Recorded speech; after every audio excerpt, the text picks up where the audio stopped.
So welcome to this session, Developing Speech, Language and Communication in the Home. So this is really designed for families where their child is in the primary school years, kind of reception through to year 6. However, many of the principles I'm going to talk about will be relevant for a wider range of ages. My background, so my name is Becky Baxter. My background is I started off as a nursery nurse. I worked in a preschool setting where we just happened to have a, I started working, I was qualified as a nursery nurse. Then I decided to go off and do my speech and language therapy course, where on my last year I did a dissertation looking at early language development in children with Down syndrome. So really from very early on, I started down and working with children with Down syndrome down that path. I then did a master's in language and communication impairments in children, and again very much part of that course was tailored at looking at working with individuals with Down syndrome, looking at language development. So it's about teaching new words with and without sign. And then finally I completed my PhD, which was developing and evaluating a language intervention for children with Down syndrome at primary age, actually. So that's kind of my qualifications, if you like, in terms of work. I worked in a preschool where we just happened to have a child with Down syndrome. I then worked as a teaching assistant in a mainstream school supporting a pupil with Down syndrome for reception year 1, year 2, before going off to qualify as a speech and language therapist, really because I knew that was her biggest need. It was impacting on access to the curriculum, it was impacting on her friendships, and I knew that I needed to be doing something about it, but felt quite frustrated at not getting enough input, really, I felt, in terms of knowing what to do. After that, I joined Down Syndrome Education International and worked on their services team, but also back then they had a services team and a research team, so I worked very much together with practitioners and researchers, and then set up my own company, Let's Go, delivering services to individuals with Down syndrome from babies right through to young adults. So we've done things for part of those roles. I've worked with preschool children and babies right up to 16 plus, do 16 to 24-year-old young adult communication groups and everything in between, really. I worked on a project at the University of Reading, which was looking at developing a language intervention for children with Down syndrome. God, there's lots of language interventions, I think, before I joined DSUK as Director of Education, Speech and Language Therapy. So speech and language is certainly where my heart is. What we're going to try and do this evening is I'm going to give you a bit of an overview of the speech and language profile that we see in our children with Down syndrome. What I'm going to do, I've tried to make this session quite practical, so hopefully you'll go away with a load of ideas, things that you can be doing at home to help promote these various areas of speech and language. So we'll go through vocabulary, talk a little bit about language, combining words, really using sentences, and then communication, and finally thinking about speech. Very quick summary, and then, like I said, I'll leave some time for questions at the end. So when I'm talking about speech and language, we kind of talk about these 4 different areas. First one, what we'll talk about, and all of them we're going to talk about in more detail, but the first one we're going to cover is vocabulary. When I'm talking about vocabulary, I'm just talking about single words. That's our vocabulary. But it will be the single words the child understands. That'll be their receptive vocabulary, their understanding, and then their expressive vocabulary. So the number of words they're able to produce. And that might be through the spoken word, it might be through signing, or it might be through some other alternative communication, like use of pictures, use of symbols, use of more high-tech tablet type devices. So that's single words. And then anything really where we're talking about combining words, I've put under that label of language. And again, we'll have our receptive language, so the kind of instructions and the sentences that the child is able to understand and to follow, and then their expressive language, the words they're able to combine, whether they're spoken words, sign words, however it is they are expressing themselves. And also included in there is grammar, and I'll talk a little bit more about grammar. So we're really thinking about those function words, the is, the to, the for, the. Are they able to, their receptive grammar and their expressive grammar? Do they understand some of those things? Are they able to use some of those things? So we think about function words, and we think about what we call morphosyntax, which is kind of the little bits of words, the grammar, if you like. So things like plural s, one sock, two socks, possessive s, mummy, mummies, verb endings, things like ing, ed, past tense, jump, jumping, jumped, jumps, all of that comes under that kind of grammar. Then we'll talk about speech, and that is just how clearly the children are able to say some of the words, some of the sounds, how intelligible they are to others. And then the final area is communication. That could be non-verbal communication, so things like use of gesture, use of facial expression, intonation, tone of voice, but also we'll be covering later communication skills, thinking about conversation skills. How do I start a conversation?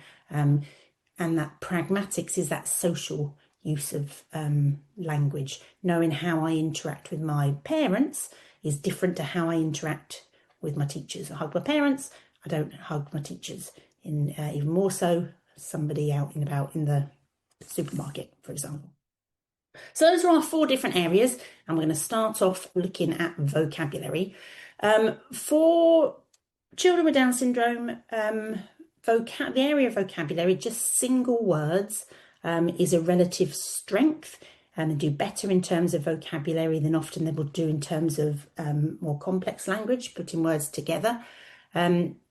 I said about there is receptive vocabulary, their understanding of words, and their expressive vocabulary, their use of words, and there may well be a big difference between the two. So depending on your child, it may be that they understand loads of words, and throughout preschool that's what we tend to see, that's that kind of pattern we see. Children understanding lots of words but struggling to use all of those words, whether it be signing or saying or however. Which is a bit of a challenge, because most people will kind of estimate what you understand based on what you produce. And of course, for our children, that gap may be quite different. We need more repetitions to learn a word and to learn an accurate form of the word. So what happens for our children, because of difficulties with hearing and verbal short-term memory and auditory processing, we have difficulties hearing the words, remembering the words, processing the words, and then the words that we store up here in our head are not quite accurate.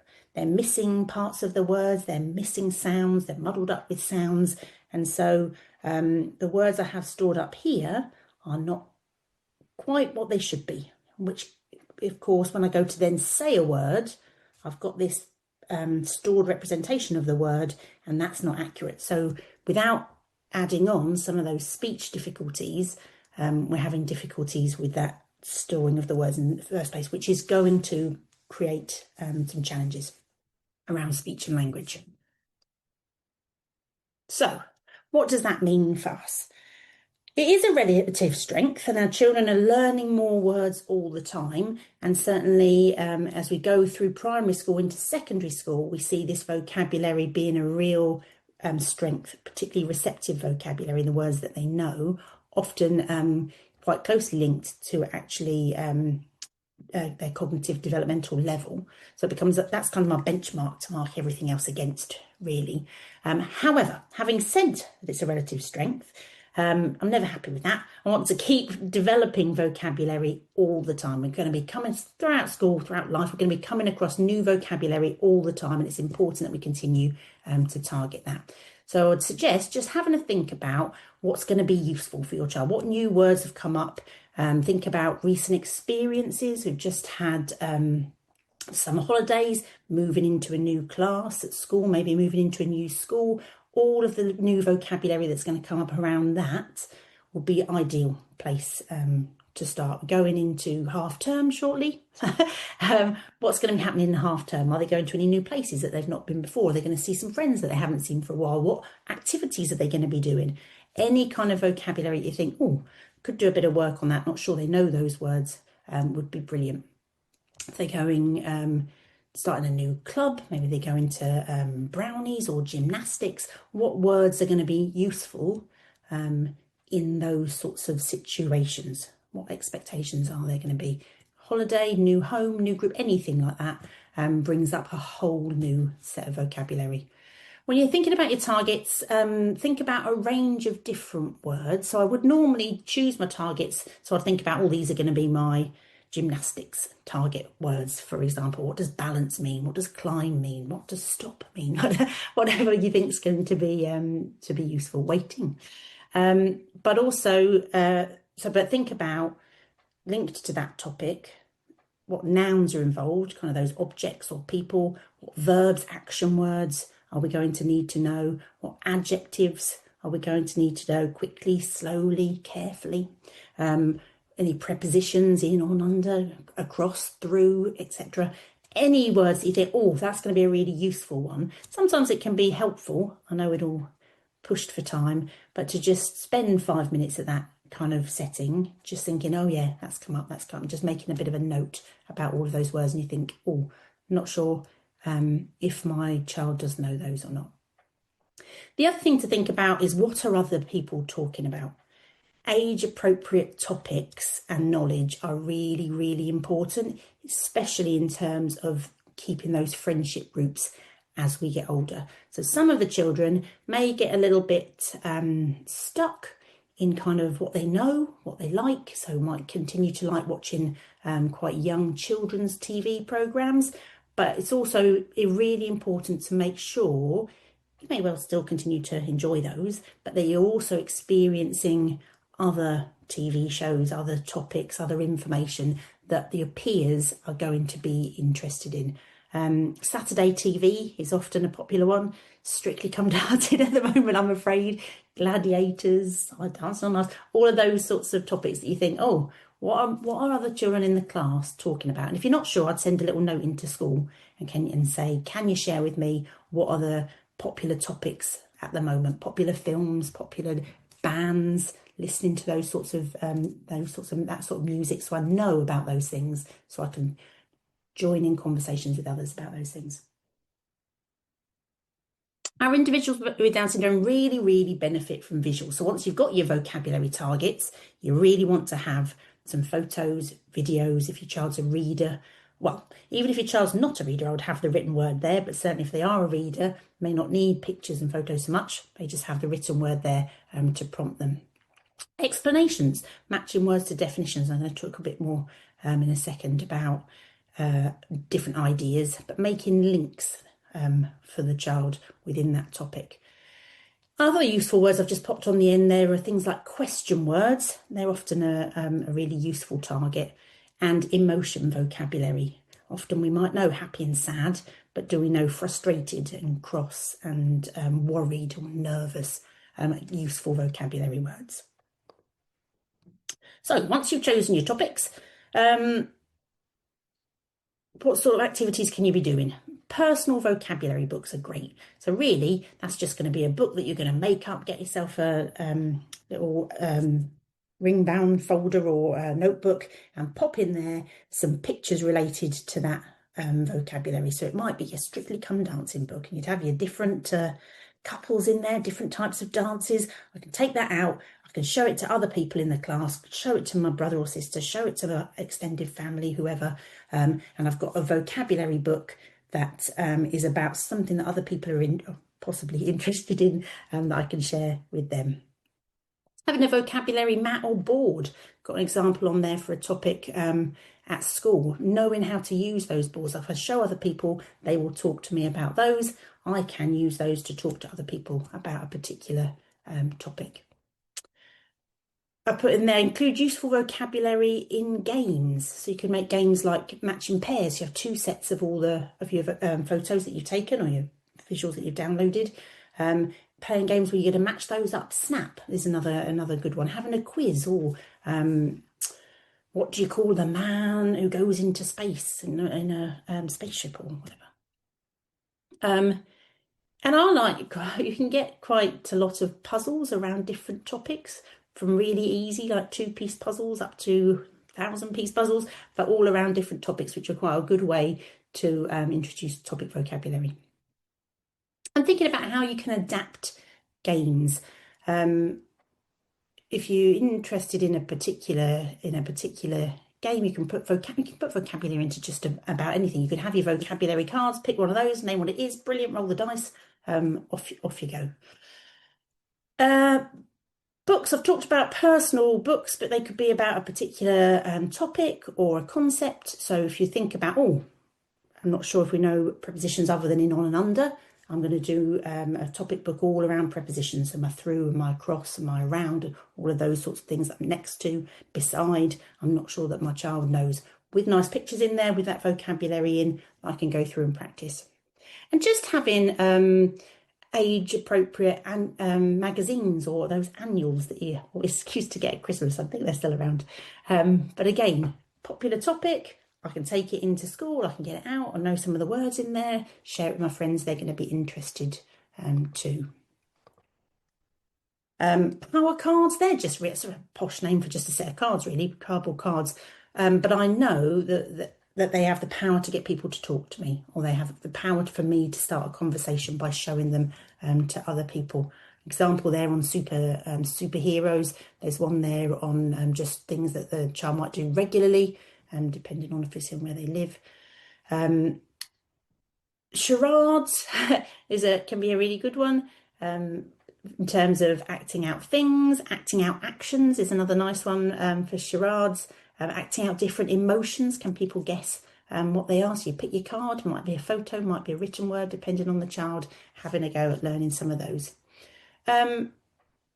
Games like Articulate, where you have to describe it, but you don't say it, again, can be nice. And you don't have to buy the game Articulate. You can just come up with your vocabulary cards that you're working on. Oh, she's partner to her. She scored 10 in the rumba. I don't know. And mind maps are a good way of practicing that skill. So you put whatever it is, whatever you want to, you can do your target vocabulary or vocabulary that the child already knows to start with. You put the word in the middle and then you write round all the things you know about it, where you find it, what does it look like, what colour is it? So really describing, developing the depth of knowledge around that vocabulary item. Pass the bomb game we play quite a lot. Where you have like a plastic thing with a timer that you pass around and you pick a topic. Might be superheroes, might be, ours is quite often food or drink related, sandwich fillings, favourite restaurant. But you go around, everybody names one, you're hearing new vocabulary, thinking about new vocabulary again, making some of those links. And bingo, do bingo with absolutely anything, either calling it out, I've got Hulk, cross him off, great, I'm learning those Marvel characters, or again, you could do a bit of a describing to make it a bit more tricky depending on the child. So moving on from vocabulary then, thinking about language. So again, this is where we're thinking about putting words together. Tends to be behind vocabulary, more difficulties around language. Receptive language often can be ahead of expressive language. They may well understand some of those grammatical markers we talked about, be able to follow 3 keyword phrase sentences. I'll talk a little bit more about those in just a second. Yet they might not be using that level of language yet. So we still may well see this discrepancy between the two. So in terms of these information carrying words, well, I was saying about developing vocabulary, it's a relative strength, but we want to keep pushing it forward. It's also an important link between vocabulary and grammar. Vocabulary really drives that language and grammar. Once the child understands 50 to 100 words, they should start to be understanding 2 information carrying word phrases. And once they're understanding 250 plus words, they should be starting to understand more complicated grammatical development. Which includes things like I've mentioned already, function words, those grammar endings, and those then 3+ keyword phrases. When we talk about information carrying word phrases, really it matters about the number of choices in the word. So if you said, oh, we're going to school, go and get your book bag and put your coat on, and you say that every morning, you probably could say, we're going to school, and they're going to know those next two things. So it's really about not being in a familiar routine necessarily. That's going to be helpful in terms of independence, but in terms of testing or assessing what they understand, giving them some choices of things that they need to be able to remember and go and get or select from a selection on the table, will be demonstrating their kind of ability to follow and understand information carrying phrases. So you might say, oh, where's the big red car? And you've got big and little, you've got red and blue, you've got car and lorry. So I've got to follow a 3 keyword phrase to actually choose the right one.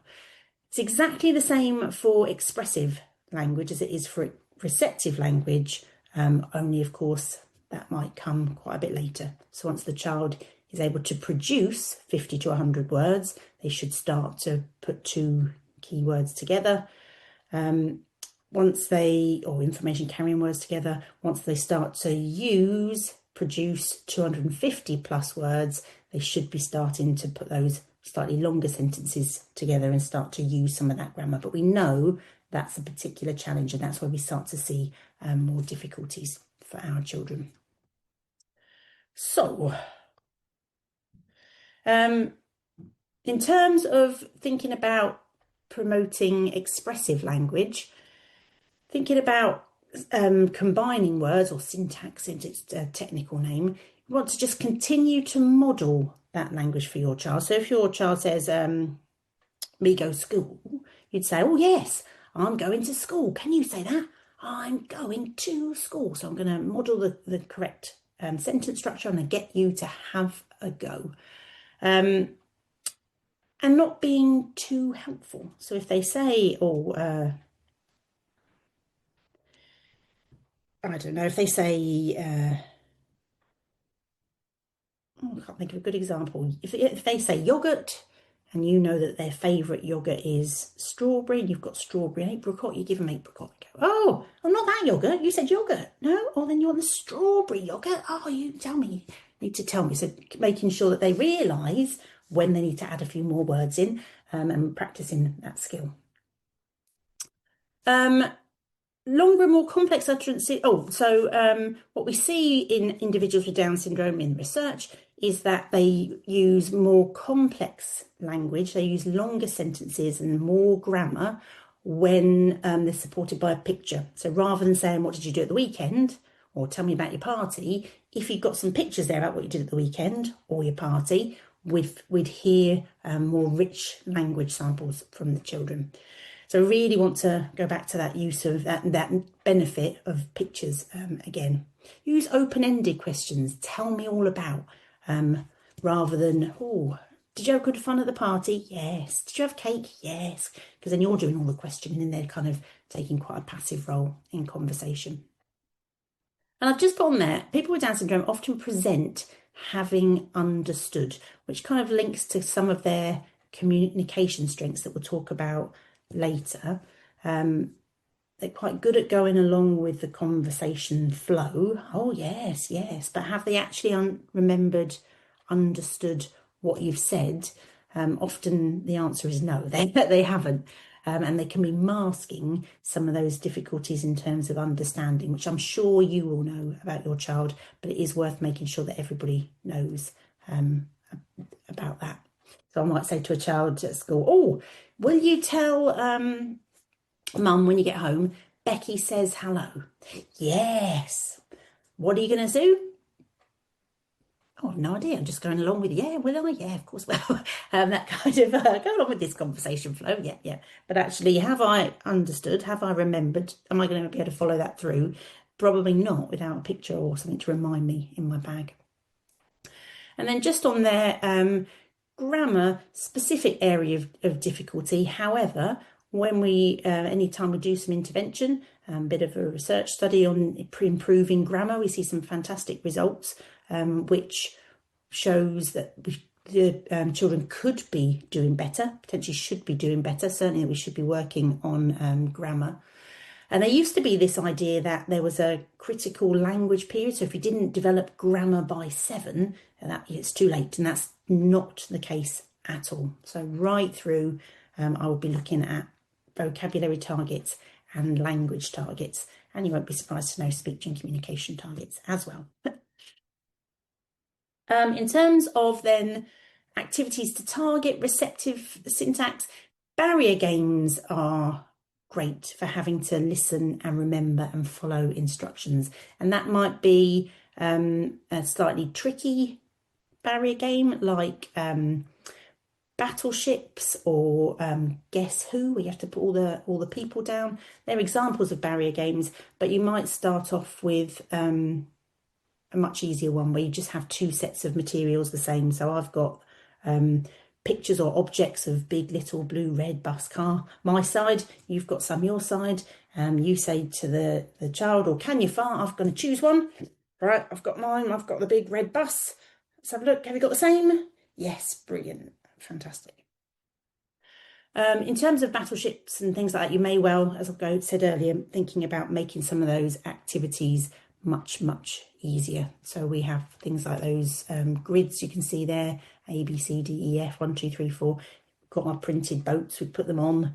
The person crosses off when they do their boat. We just play one person at a time. So I have my battleship board, and you're just looking for the questions. We don't both have boats on our boards. That's a little bit too much for that person that I'm working with at the moment. Treasure hunts, reading instructions or having somebody read the instruction to you and remembering and going to the next location and finding the next note for your treasure hunt. Following instructions, just any day, everyday instructions, but also you can play games like, oh, can you tap your knees and turn around? Can they remember that? Can they act that out? Don't start till I say go. Listening in describing games, so games like Who Am I? So you choose a card, could be anybody. Let's say it is Father Christmas for now. I'm going to describe him and you're going to listen to that description, listen to those sentences, listen to that bit of information, and then have a guess about who that might be. Reading comprehension is a great way for thinking about if you've got a child who's a reader. If not, you could be reading together, or the adult reading, and then asking them some questions about what they've read. Can they do a little summary of what they've read? Maybe write it down, or tell the adult and they write it down. That's a really good strategy when you get to longer books and you can't read all of it. So you read a few pages and then you write a little summary about what's happened. Practice summarising. Oh, and I've just put on the bottom there a note to remind myself about rehearsal strategy. So when you're working on some of these things, getting the child to repeat back what you've said is a really good strategy for supporting memory. So if you say, want the big red car, what is it you want? Big red car. What are you going to say to mum? Becky says hello. So thinking about getting them to do that thing that lots of us do to support memory, just repeating it over to ourselves. I've got to remember 2469, 2469, 2469 before I get a pen and write it down. And then very similarly, in terms of expressive language games and activities, I've got in there, first of all, personal language book. So we talked about personal books in terms of vocabulary, just single words.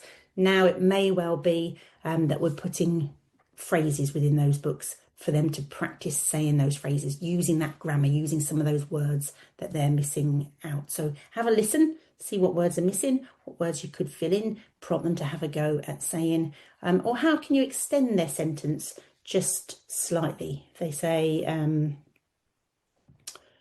I want toast, you might say, oh, do you want toast with jam or Nutella? And then, oh, you tell me then, you'd like toast with, adding on that next bit of information. Barrier games, so you've gone from listening to the other person giving you the instruction, now it's my turn to give the instruction. I've chosen mine, I've got the little blue lorry, I'm going to tell you and you've got to find the same picture, or whatever it might be. Those describing games, so it was, I'm going to describe the person, Father Christmas or an animal, and you're going to have to guess what it is from my description. So you've done a little bit of modelling, a bit of practicing of this, and now it's my turn. Maybe I've got a partner to do it with to start with. What colour is it? Some prompt cards can be really useful. Fact files can be useful. We tend to use fact files in the form of a mind map. So you put whatever the thing is in the centre, and then you put some facts around the outside. So it might be, oh, you're going to go and see Grandad. Let's put Grandad in the middle. What things do we know about Grandad? Oh, he likes gardening. Great. He's just been on holiday. Fantastic. He's got a dog. Brilliant.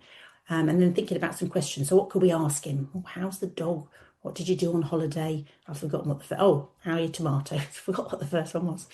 They can be really, really useful and a nice bit of prep for then going around. And then when you go back next time, I'll get out Grandad's fat file, get out your little, where you're keeping it, shoebox or ring binder or what have you, and use those. We're going to do a FaceTime call. Let's get it out. Practice some of those questions. Often other friends and family members might be very willing to join in on that one. And then on the end, and there I've got role play. So practicing some of that language, thinking about those new settings, or you're going to go to gymnastics club.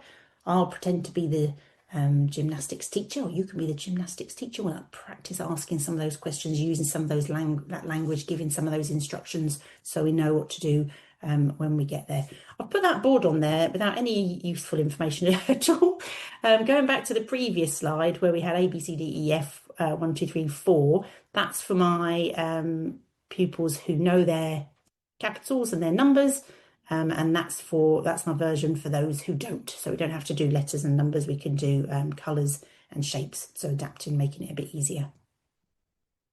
Okay, thinking about communication then, what we see in individuals with Down syndrome is we have strengths with early and non-verbal communication. So keen to communicate, good at using natural gesture, facial expression, tone of voice, often a real strength, but have more difficulties with later conversation skills. And really, that's down to our difficulties with language. So being able to say, start a conversation. What are you doing at the weekend?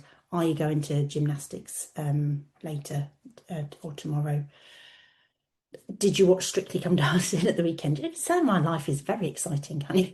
And we have difficulties with pragmatic language, knowing what's suitable for one situation isn't okay in another situation. Knowing it's okay to say no thanks to my brother if he says, do you want to play football with me? That's okay. But if the teacher says, do you want to get your reading book? She doesn't actually mean, do you want to get your reading book? And no thanks isn't an appropriate answer. So understanding that difference between different audiences is obviously much more challenging. So in terms of strategies to support communication, to promote communication, use pauses, give lots of extra time. If you've asked a question or it's their turn in conversation,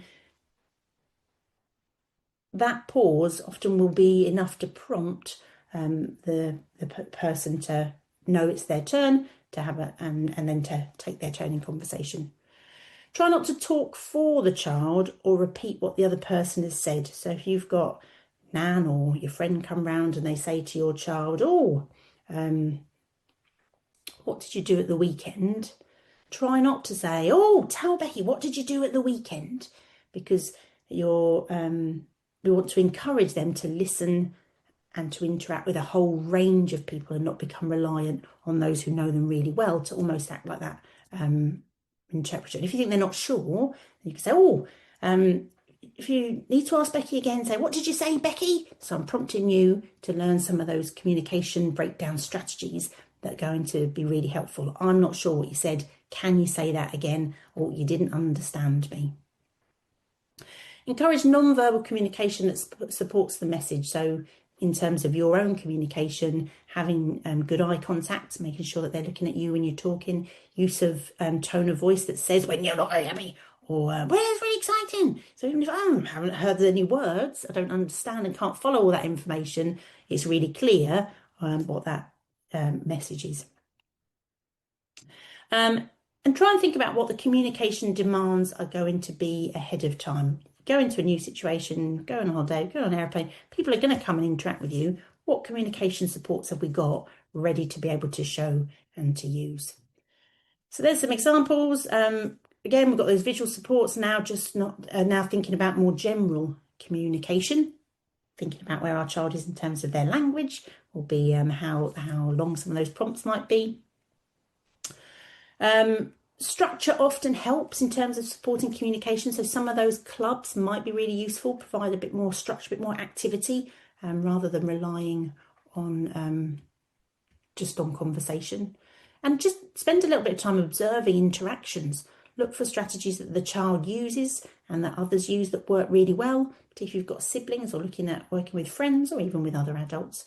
What works well? What challenges do you observe? When are they not understood? What can they do about it? Can they try again? Do they give up? Do they use other methods like I shall poke them or pull their hair or give them a prod and that will get them talking to me? And what supports could they use? Thinking about lots of those that we've mentioned already. And then that pragmatics, that social use of language, really thinking about giving some specific time to kind of teaching, I want to say some kind of rules really around communication. This is how we communicate with family. These are our family interactions. This is how we interact with friends. This is how we interact with, I've put on there professionals. So you'd put in there the people that your child interacts with, people like teacher, person who runs clubs, might be you said the lollipop person, the patrol crossing person. And then, of course, what's the rules around when we meet strangers? What do we say? What don't we say? Might be worth doing some specific teaching around public versus private. What topics do you talk to your family about? That's where you talk about, or to your close friends about private things. You don't talk to professionals and strangers so much about those things, although you probably have a trusted adult in school. And those rules I mentioned in those social scripts, so practising how that conversation would go. Oh, I'm a bit worried about this. I don't know what to do about that. Practising those. Oh, I'm going to pretend that I am the head teacher. How are you going to say hello to the head teacher in the morning? Brilliant. I'm going to pretend I'm mum. How do you just great mum in the morning? So do a bit of practice, really clear for our children. And I mentioned earlier on about understanding and using emotion language. So in terms of vocabulary, you want to be targeting it. And then, of course, how you use it in conversation. And then finally, I'm just going to mention, I'm just going to talk a little bit about speech. So we're thinking about how clear and intelligible our children might be. It's often one of the biggest challenges, and it is behind receptive vocabulary. I started out by saying I measure everything against receptive vocabulary, expressive vocabulary, language, probably receptive language, expressive language, and then often speech is actually one of the biggest challenges for our children. So it's not an even profile, and that's why they should be getting speech and language therapy. Just have to say that. So if you know that your child's having difficulty with a particular sound, or you want to spend a few minutes just listening out to some of the errors that they're making, either they're missing that sound out or they're not producing that sound consistently, you'd start off by targeting that sound as a single sound. So just, we're going to practice saying, can you say that? Let's have a look in the mirror. Mirror's a great way to see where your teeth and tongue and lips are. Once you've got you move on to sounds in words, so words that start with sand and sock and sea, and then that sound in the final position of words, and then in the kind of middle of words and longer multisyllabic words. Then using those words in sentences, or can you say, good morning, Mrs. Smith? Ready to practice those useful phrases that come up over and over again. It sounds easy. It's not that easy, obviously, and it's a real challenge for lots of our children. But I've only got an hour and I can't make you speech and language therapist just in this session. So it's just kind of a top tip for listening out for some of those sounds and practicing some of those sounds. Getting yourself some pictures, begin with that sound. If you Google pictures that begin with, you get loads of SL and put in speech and language therapy, you'll get loads of pictures come up. And then we see quite a few issues around fluency. So children struggling with repeating sounds, so repeating sounds, or getting stuck on sounds, or repeating parts of words. I would say look for any patterns. So think about when the child is having those difficulties and also when they're not, and what's different about those situations.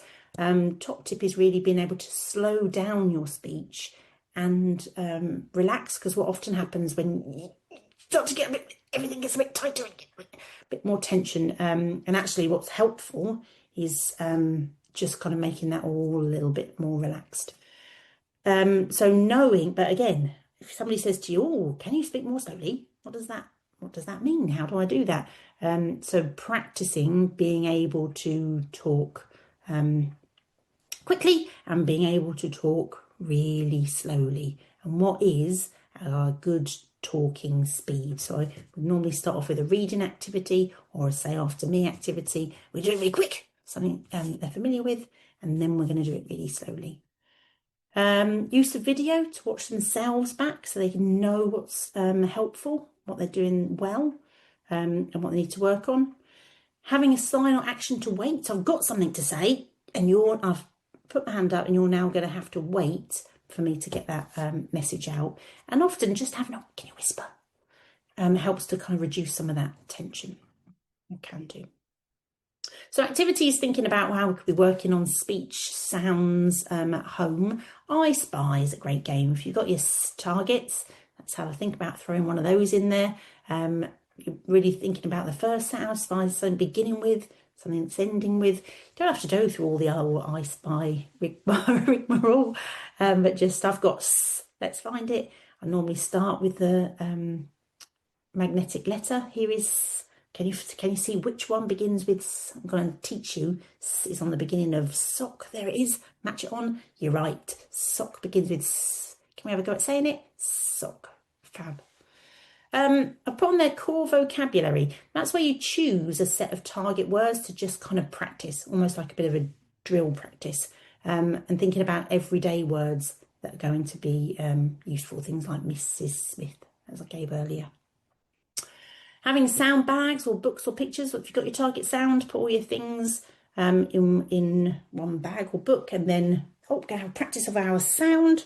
Or you've got could be a communications, probably got really good at your sounds. Go and show them about your sounds. Going through and practicing, thinking about using that sound. Maybe doing some work on presentations as the children move kind of years 4, 5, 6. We often will do some good talker rules or guides, so I know what makes a good talker. Using my clear sounds, opening my mouth when I talk, talking with my slow good talker, good talker speed. Video, phone calls, great ways to motivate and to want to get that practice. I mentioned earlier about having willing family and friends to do some of those FaceTime calls, practicing those skills. You've got your reminder of what makes a good talker. The other person saying, "Oh, I haven't understood that. Can you tell me something else about it? Or could you say that again?" And me practicing saying, "Oh, you didn't understand me, or I didn't understand you. Can you say that again?" Alexa, potentially, depending, you obviously have to be particularly clear for her to understand, but often that need to be clearer and that motivation.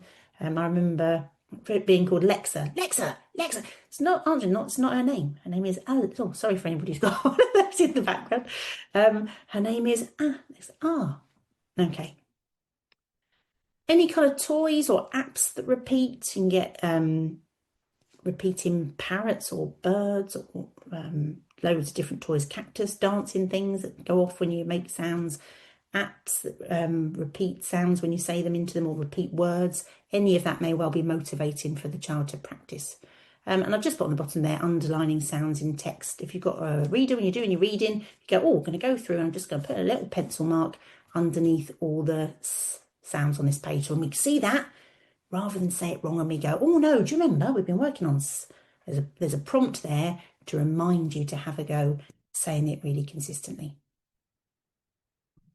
And then I'll just put on the end there, which might be the most useful thing, is thinking about what strategies your child uses when they're not understood.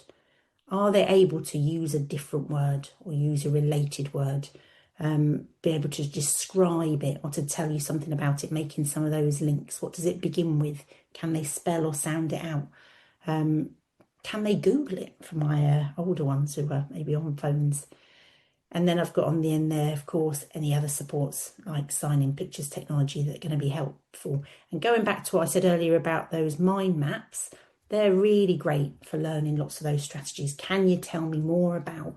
And that's a really good skill to have if you're not very clear. So you've got another way of trying to get your message across and you know how to do that. Okay, right, I've got on the end just some resources I wanted to share with you, and then I will find out if you've got any questions. There's just, I thought, because it's school age, I've got on there some good practice guidelines for primary schools. If you've got some new staff working with your child, you might want to hand that on to them. We also have This Is Me, which is a pupil profile. They should have in school something like that with the key information about them, but again, it's a really good, useful, have a copy of it. I can take it round, tell you a bit about me, communication support. And if your child's not yet toilet trained, Pants for School might be of interest. Also wanted to tell you about 2 services we run for schools that you may want to share with your school. So we have our primary education programme, which is an annual subscription for schools to sign up to. They get access to training, teaching information, activities, resources, and ongoing support. So we have monthly drop-in sessions where they can come along and ask any questions that they have. So you can pass that information on to school. I shall make sure these links are in the email you get following this session as well, so you can just forward that on. And if you are experiencing any, or if your school is experiencing any behaviour challenges, we do have an individual behaviour support service for primary schools that they can buy into. They get some training videos. They're asked to complete some ABC charts, so some logs about what's happening, when it's happening, information.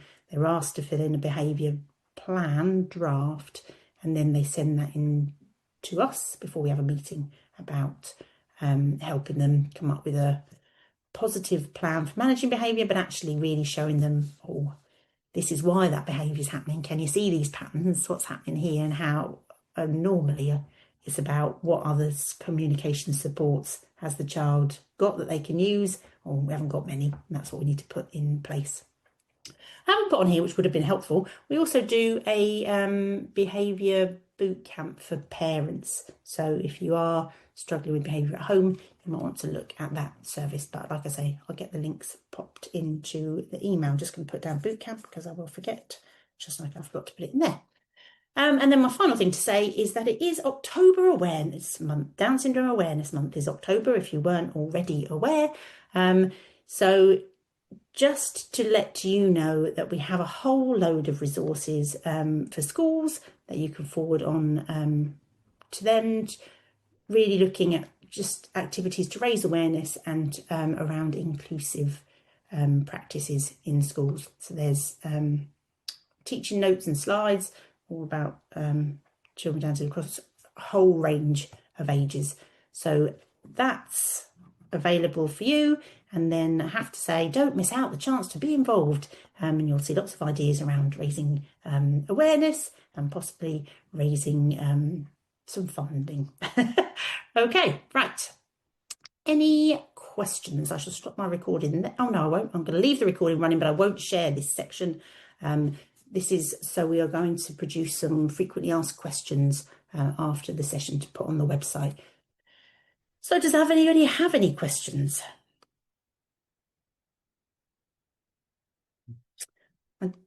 Have I got any in my chat? I don't think so, but you can unmute yourselves now or put your video on and I'll come to you and try to answer. I'll come up with an answer about any questions that you have. I expect you're going, whoa, my goodness, that was a lot of information. We are looking at developing our primary parent service for you guys across speech and language. Put out a bit of a call recently about what parents want. but we are also currently working on a secondary school service, which is my first job before I get to my primary. But I have already got quite a few ideas about what that might look like. Keep myself busy. Nobody have any questions? I don't believe it. I feel that's a first. Oh, there we go. I knew somebody would have one. In school, how can I help my child with challenging behaviour before it becomes a major issue? Well, firstly, I would get them to sign up to the primary school service because they have information on there about, we have lots of information on there about promoting positive behaviour. But the key really is we don't do anywhere near enough about actively teaching the child what it is we want them to do. We do a lot of, oh no, don't do that. Oh, that makes me feel sad. Oh, no, no, no, no. What we actually need to do is what should they be doing in this situation? Oh, you should be talking to your friends using your communication cards. You should be on task to. That's the thing we really want to reinforce and to actively teach them what to do. I always think moving into a new classes or year group is a good opportunity to teach some new rules around this is what year 3 pupils look like. We line up with our friends. We follow the class teacher's instructions. We work on our own. We put our hand up when we need help. So you're teaching all of these important skills and what they should be doing rather than actually responding and reinforcing to that unwanted behaviour. Is that helpful? I'd also be looking at what their motivator system is in school. How do they promote and praise wanted behaviour? Do they have like you move up the rainbow or you get a dojo, or what does that mean to the child? Is that motivating for them? Because they may well need a more visual building motivator, and we're really reinforcing and teaching all those positives that we're after.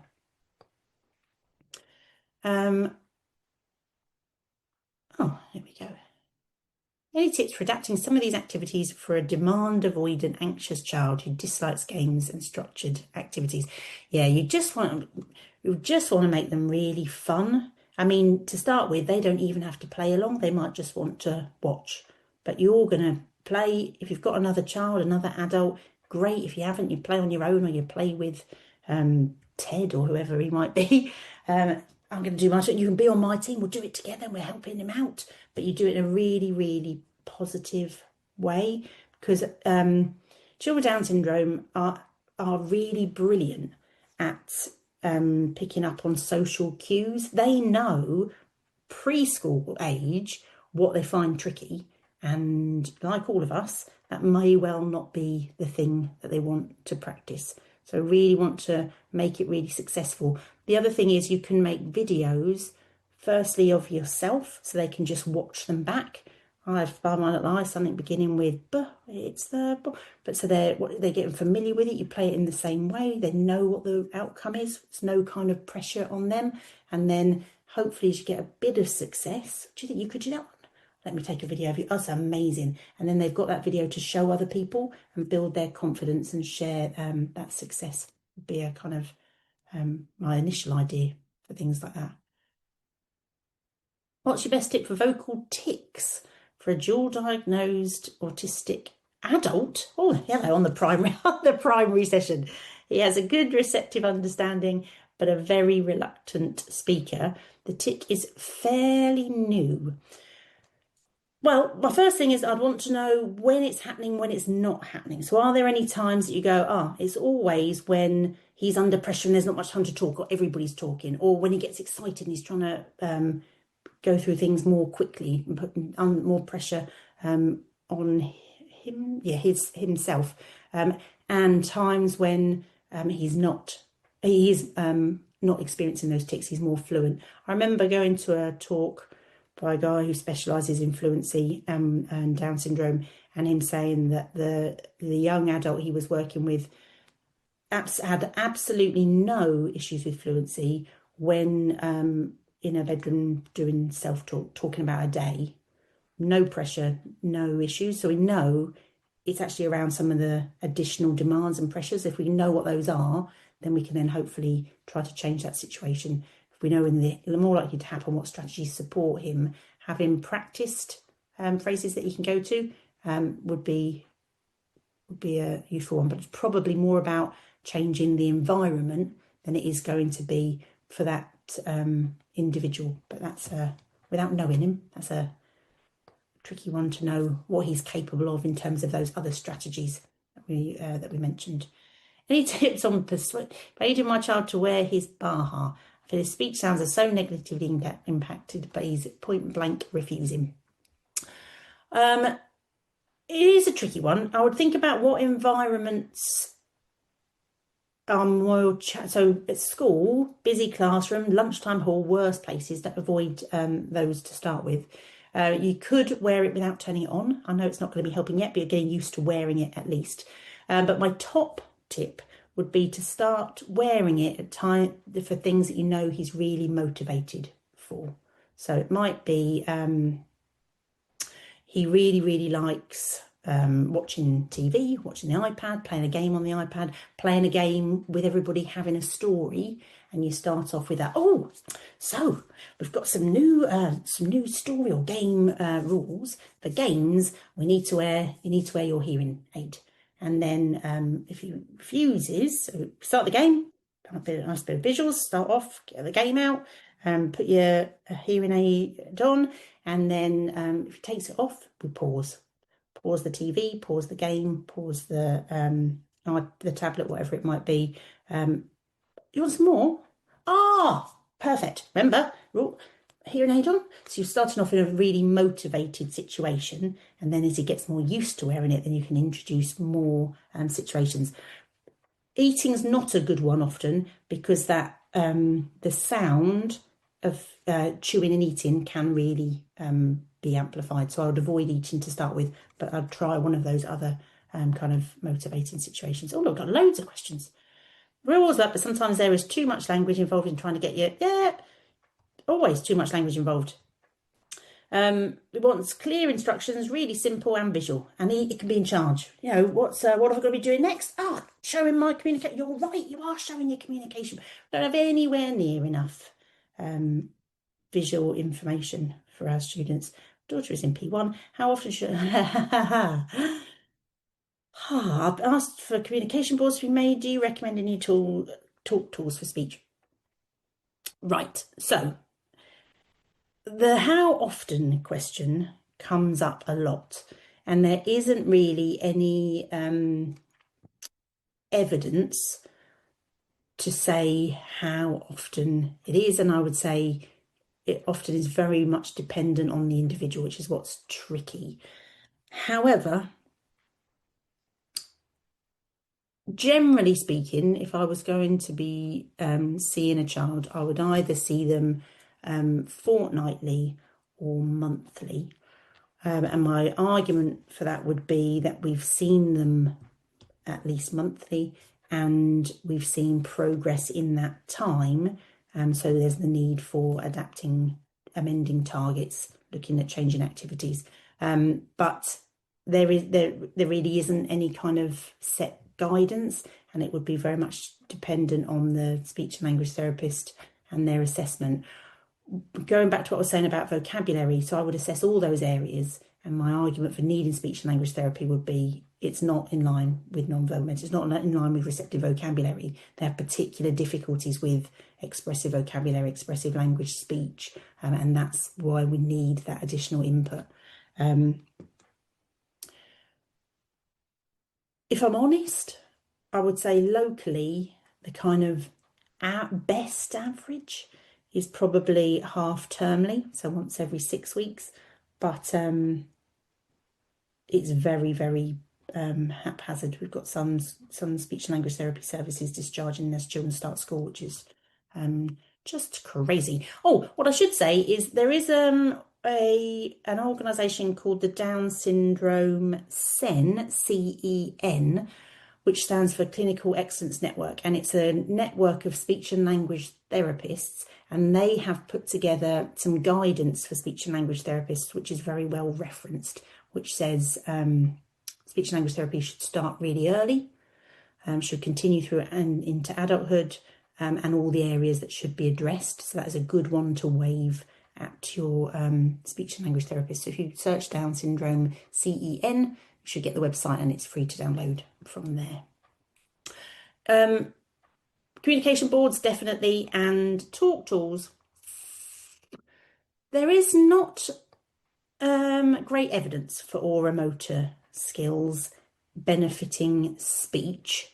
What I would say is any kind of activity you do around lip rounding or blowing or those sorts of things is not going to be harmful, but I would definitely want the intervention to look at directly practicing speech, so making that link really clear. Any tips for adapting? Oh no, I've done that one. Thing that worked with a visual timer, nice, started at 30 seconds and worked our way up. That's a really good example. By the time we got to 5 minutes, he just kept them in. Brilliant, brilliant, brilliant. And I think two things. One is, I think that is a brilliant example. There's a visual, and he can see when it's happening. He knows that's the criteria. We've got our rules around it. Brilliant. Also, I think it helps everybody else to be consistent in what their expectation is for him. He knows everybody, when they get out that timer, is going to stick to that kind of thing, which is important. Is there anywhere that has printouts for some of the visuals games boards like the ones shown tonight? I'm rubbish with technology, but could manage to print something. Very good question. There's an organisation called Let's Talk Visuals, which produce some lovely visuals. If you send in some photos, they'll put your child's face on different stories and produce lots and lots of different things. There's another speech and language one where you can ask them and they'll create. They've got a whole bed of resources, but you can also ask them, they'll create something new. And the name has gone out of my head.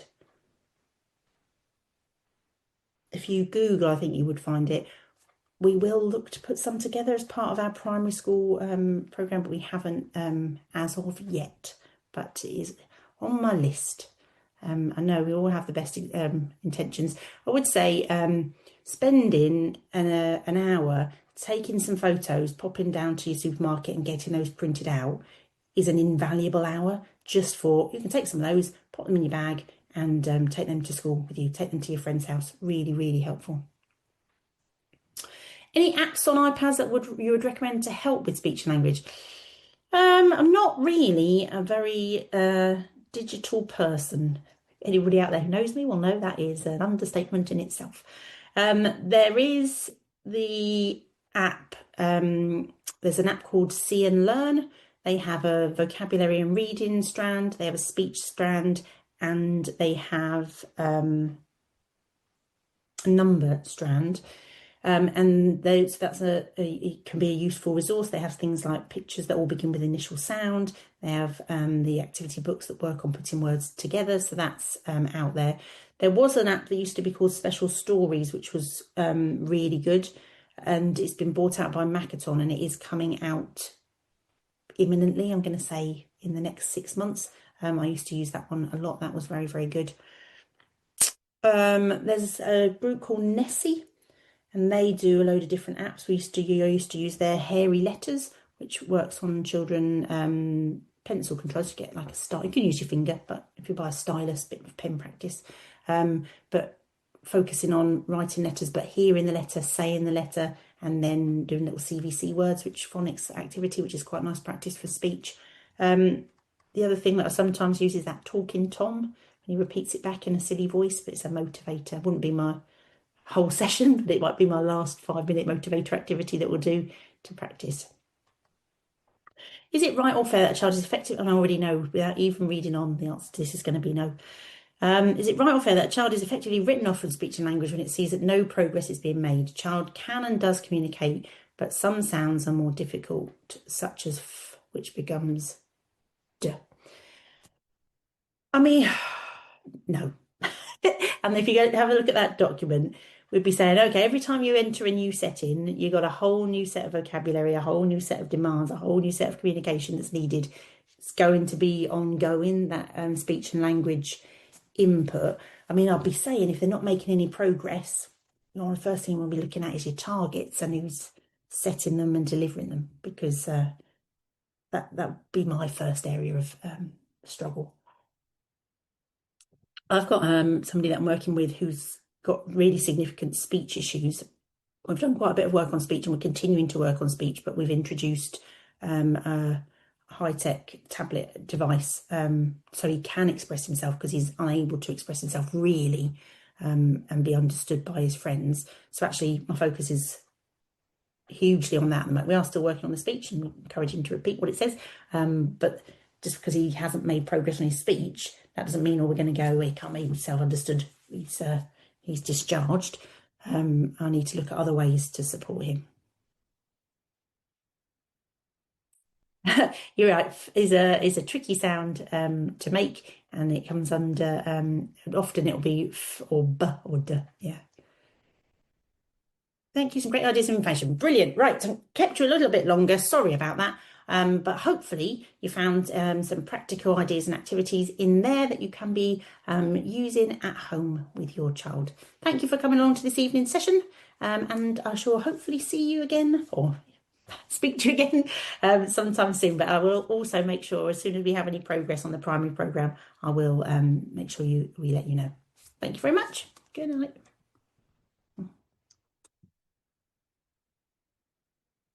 Thank you.